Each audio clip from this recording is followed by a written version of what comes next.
In this video, I am going to talk about inheritance. This video will only talk about inheritance. I will have another video that covers polymorphism and abstract classes.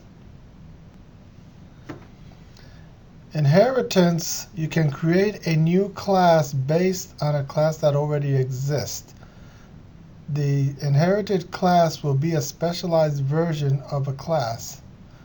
So for example, you may have a class called insect, and a specialized version of that could be a bumblebee or a grasshopper or a mosquito.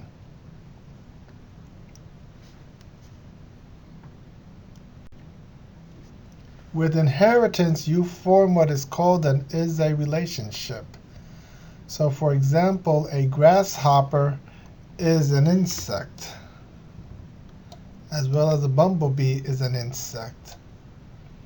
So all insects have certain common characteristics, which you probably learned in biology, which is all insects have 3 body parts and all insects have 6 legs. So a bumblebee has 6 legs as well as a grasshopper. But the grasshopper has its own unique characteristics, just like the bumblebee has its own unique characteristics. The is-a relationship implies that the specialized object has all the characteristics of the generalized object, and the specialized object has additional characteristics that make it special, which the generalized object does not have. In object-oriented programming, inheritance creates an is-a relationship between your class and the specialized class of another.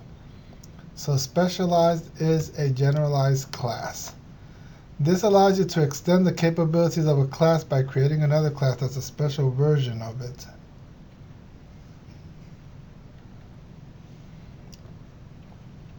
With inheritance, you have a base class, which is the generalized version of a class, and sometimes that is called a superclass. You also have a subclass, which is the derived class. You can think of the derived class as an extended version of the base class. The derived class is going to inherit fields, properties, and methods from the base class without any of them having to be rewritten. New fields, properties, and methods may be added to the derived class to make it special. Assuming there exists an automobile class, for example, class automobile with all its members, you can create a class called car, which extends the automobile class. In C#, the notation for inheritance is the colon. In other languages, they may use the word extends, like in Java. So where car is the derived class and automobile is the base class, the colon indicates that this class is derived from another class.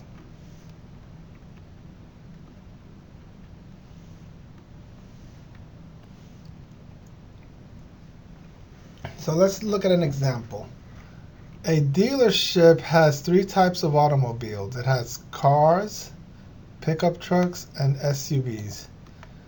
And on all the models, the dealer keeps track of its make, the year, the mileage, and the price. So each type of vehicle that is kept in inventory has the above general data. Now each type of vehicle has its own specialized data.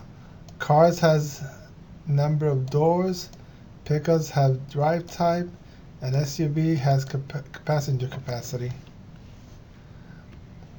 So we can create a base class called automobile, where we use the word class and type in automobile. And we had the general fields of private string make, private string model, private int mileage, and private decimal price. We can create a parameterless constructor, and we can make our properties based on the backing fields.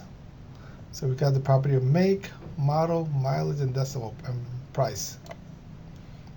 The derived class, say car, has an extended prop field called doors, and we can make a parameterless constructor for the car class, and we can create a property for doors.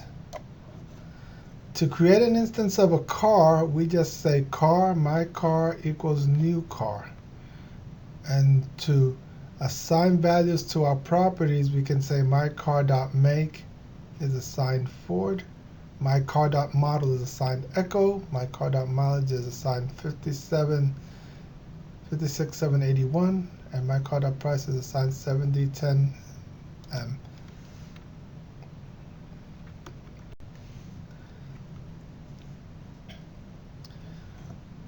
When you create an instance of a derived class, the base class constructor is executed first. Then the derived class constructor is executed next. By default, the base class's parameterless constructor is automatically executed. So here's your base class of a rectangle between these two curly braces. And through inheritance, we may create a subclass called box, which extends rectangle.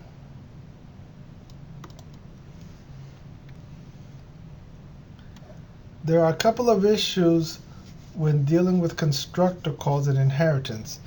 If you want a parameterized constructor in the base class to execute, or if the base class does not have a parameterless constructor, you have to explicitly call the base class parameterized constructor using the base keyword.